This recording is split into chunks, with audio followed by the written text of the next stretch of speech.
Tuhan adalah gembalaku, takkan kekurangan aku. Saudara-saudara yang terkasih di dalam Kristus, selamat pagi. Salam jumpa lagi dalam Sabda Siap Saji Senin 24 April 2023, hari biasa pekan ketiga Paskah. Marilah kita berdoa dalam nama Bapa dan Putra dan Roh Kudus. Amin. Bapa yang Maha Kuasa, Engkau senantiasa memperbaharui hidup kami. Semoga karena daya pemulihan misteri Paskah, kami diikutkan untuk bangkit dan hidup bersama Kristus dengan menanggalkan cara hidup kami yang lama. Sebab Dialah Tuhan pengantara kami yang bersama dengan Dikau dalam persatuan Roh Kudus hidup dan berkuasa Allah sepanjang segala masa. Amin. Tuhan bersamamu dan bersama rohmu. Inilah Injil Yesus Kristus menurut Yohanes. Dimuliakanlah Tuhan. Yohanes bab 6 ayat 22 sampai dengan 29. Setelah Yesus mempergandakan roti, keesokan harinya orang banyak yang masih tinggal di seberang danau Tiberias melihat bahwa di situ tidak ada perahu selain yang dipakai murid-murid Yesus.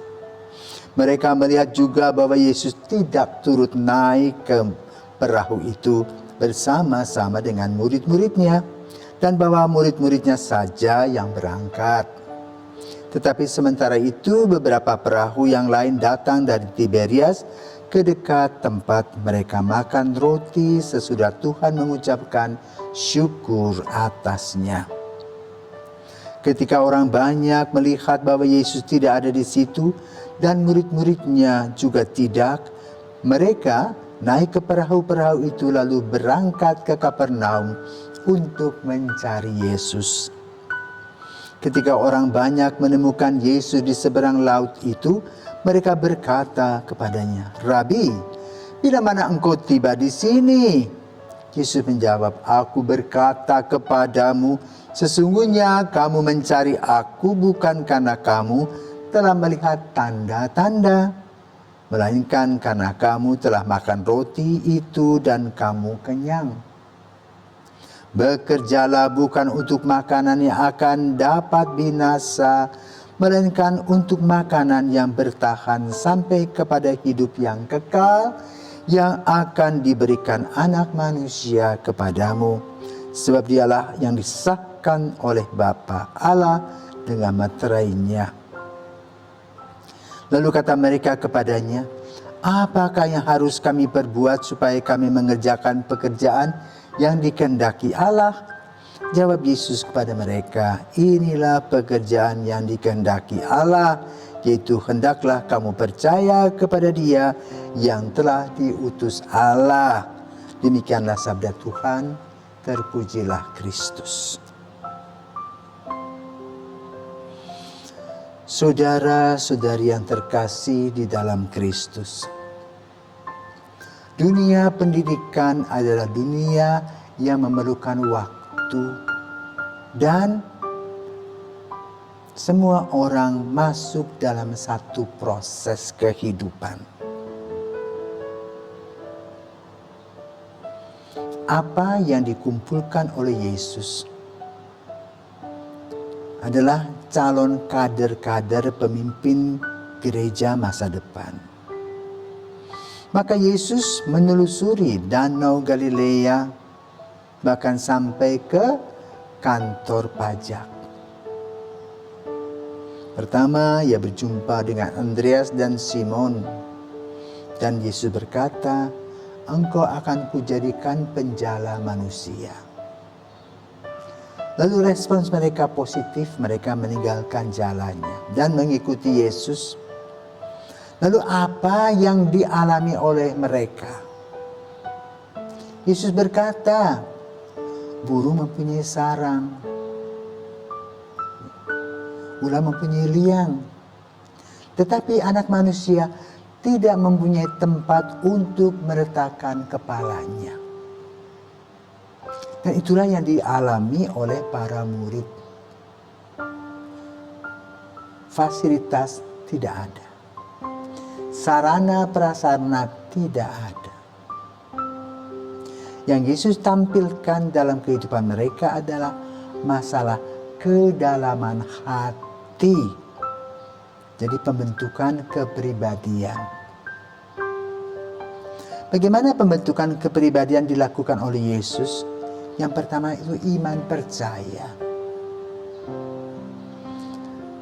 Kedua, kasih. Kasih melahirkan satu karakter. Disiplin, jujur, tanggung jawab, penuh dengan inisiatif. Dan itulah yang dibuat oleh Yesus melalui pola selektif alamiah. Banyak yang dipanggil, sedikit yang dipilih. Maka dalam pelayanan Yesus menyeleksi murid-muridnya. Kita kenal bahwa Yesus mempunyai 12 murid, Petrus dan kawan-kawan. Namun di lain sisi Yesus juga mempunyai 70 murid. Nah, hari ini kita mendengarkan bagaimana orang berbondong-bondong mencari Yesus. Kenapa? Pergandaan roti. Artinya apa? Mereka berpikir hanya tentang materi. Bahwa ikut Yesus adalah kesenangan. Semua secara material akan dipenuhi. Tetapi apa yang dikatakan oleh Yesus? Kamu mencari aku, kenapa? Kamu mendapat roti.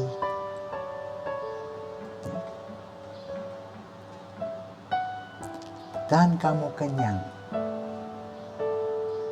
Maka bekerjalah untuk mendapatkan makanan yang akan dapat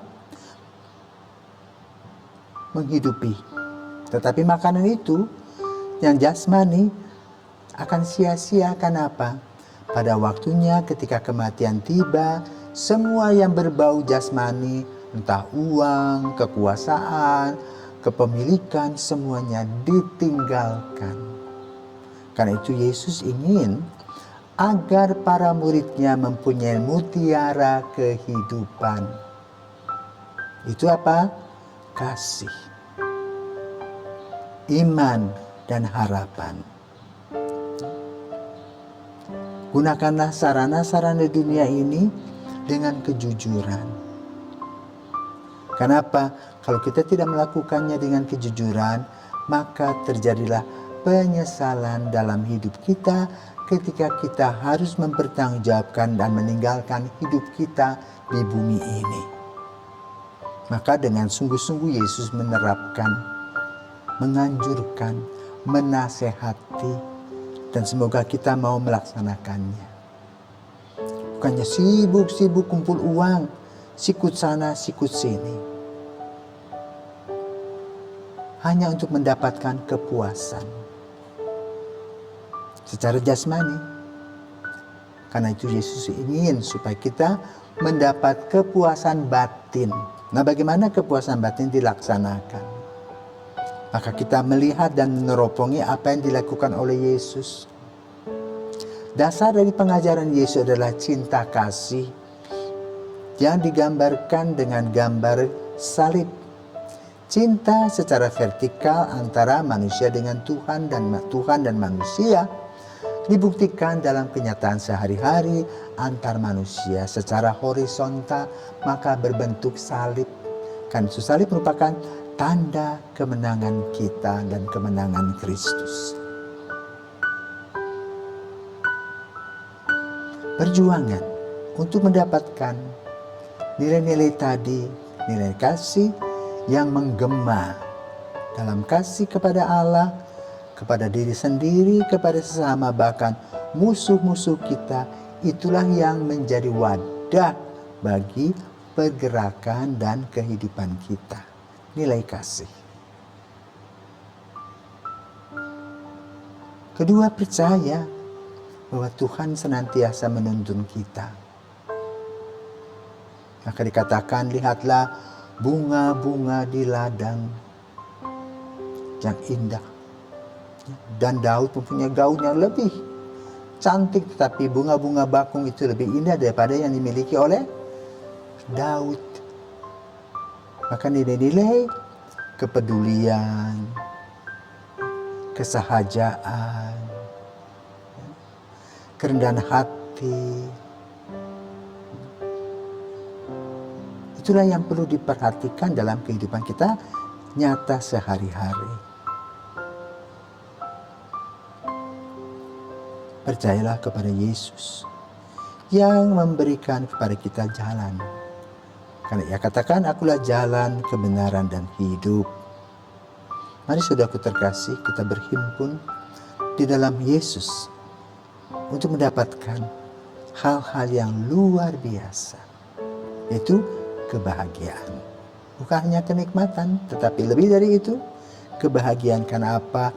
Kita sudah bisa membedakan apakah kita terikat secara jasmani dengan materi-materi yang ada, bahkan kita sampai menyosor, korupsi, mencuri, tidak jujur untuk mendapatkan kenikmatan itu, atau kita berjuang untuk mendapatkan nilai-nilai abadi, kejujuran, kedisiplinan, dan tanggung jawab. Tuhan memberkati. Selamat pagi.